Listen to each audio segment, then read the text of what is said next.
push. Every once in a while, we push hard enough that the light breaks through the clouds and a world beyond the war glimmers. Behind every gun sight is a human being. We are those people. Promise me that you'll get me back in one piece. Okay, I promise. Come on! You may find you're out there all alone. You know that. You can never stop the progress of machines! If history only remembers 1 in 1,000 of us, then that future will be filled with stories of who we were and what we did. But until that day comes, we will stand. We will look death in the eye, and we will fight.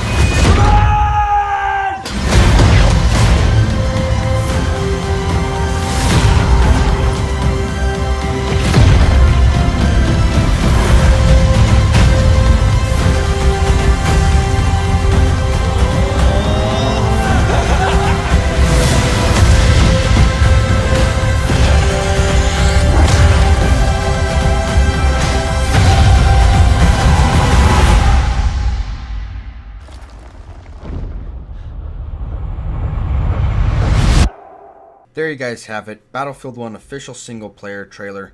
I'm going to leave some Battlefield 1 open beta stuff in the background while I talk through this. It's a little bit of a paragraph here. If you guys want to read it on your own, go to the forums on the Battlefield website, and it'll just be there on the latest news. It says, Battlefield 1, you'll experience a series of what we call war stories. Personal stories focused on different protagonists with unique backgrounds and skills. While our characters are at war, the stories in Battlefield 1 are personal. They're about people rather than history or battles. The Great War is diverse. We knew we wanted to embrace that variety. There were so many different perspectives and characters in World War I, and we wanted to cover as much ground as possible. This made us reconsider the format of what we'd offer in Battlefield 1 single player. We felt that one character hopping through those different settings wouldn't be as immersed or totally respectful to the setting. So we decided an anthology format, a set of characters with their own, more focused stories. That way, they can have immersion and variety, a double win.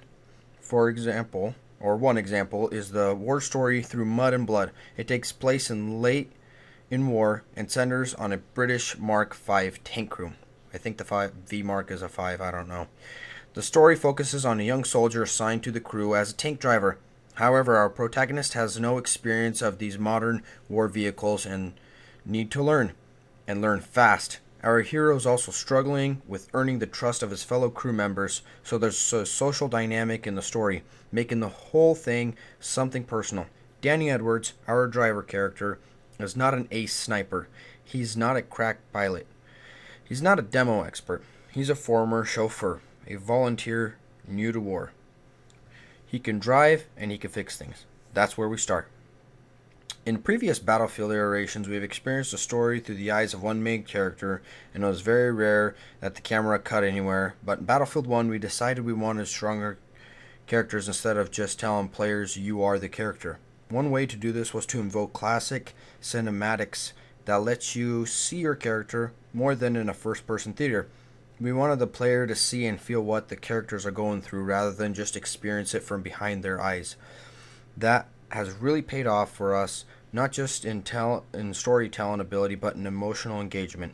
One key inspiration for single player has been how people think, act, and play in Battlefield 1 multiplayer.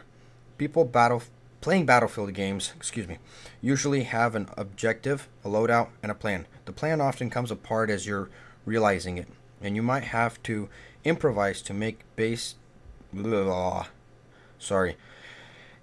And then you have to improvise to make a. Geez, I am reading this all wrong. That plan often comes apart as you're realizing it, and then you have to improvise to do based on enemies and vehicles you might be facing. We're embracing systematic gameplay and the freedom that makes Battlefield the high agency game that it is. For instance, in an aforementioned Through Mud and Blood, there is a part we call the Fog of War. There you suddenly find yourself in a misty forest due to the low visibility. We're moving ahead of your tank on foot, clearing camps of enemies.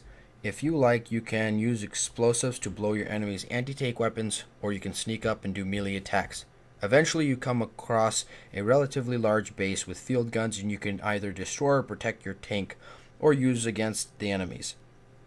You also have the option of taking out the enemy tank crew, which suddenly gives you access to an enemy vehicle that you can seize for the encounter. This is all designed to encourage players to play in their way, just like in multiplayer. You'll also know real-life historical figures playing Battlefield 1 single player. A romantic and somewhat controversial player, Lawrence of Arabia, is a name many recognize. Right up there with the Red Barn. Lawrence is one of the most iconic World War I names, and I hope players will find it fascinating to spend time with this character. Facing off with a technically superior enemy, Lawrence is put to a true underdog situation in Battlefield 1. The Ottoman Empire has a giant armored train called the Canavar, or Beast in Turkish, equipped with a huge artillery piece that can strike from miles away. The Empire's devastating artillery engages rebel forces who are wielding rifles from horseback. In Battlefield 1, you play as an Arab rebel that is depised.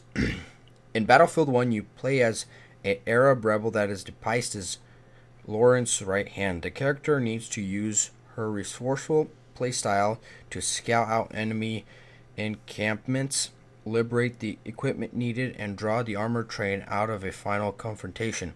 Play it loud, quiet, long range, close up, or horse, or on an appropriate vehicle. It's up to you. To sum it up, there are many different war stories for you to experience on the single player of Battlefield 1. We hope to see you, and you'll enjoy all of them when Battlefield 1 launches on October 21st. In a shell, these guys are telling us that there's going to be many different war stories and stuff, and it's going to have an emotional connection to the characters, as well as it's going to be, fun time, and you're going to have a lot of fun playing this, and basically keep in touch with, the battlefielder being you, the player himself, or herself, whoever's playing it. Anyways, guys, just wanted to update you guys on that. Be sure to check out the Battlefield website, read it for yourself, find out all the news. Subscribe to their website, and they'll send you all the latest news as soon as they release it out. And as always, guys, thanks for watching. Subscribe, share, don't share, like, do whatever you want to do. You guys have a great day or night, and I'll see you guys on the next one. Peace.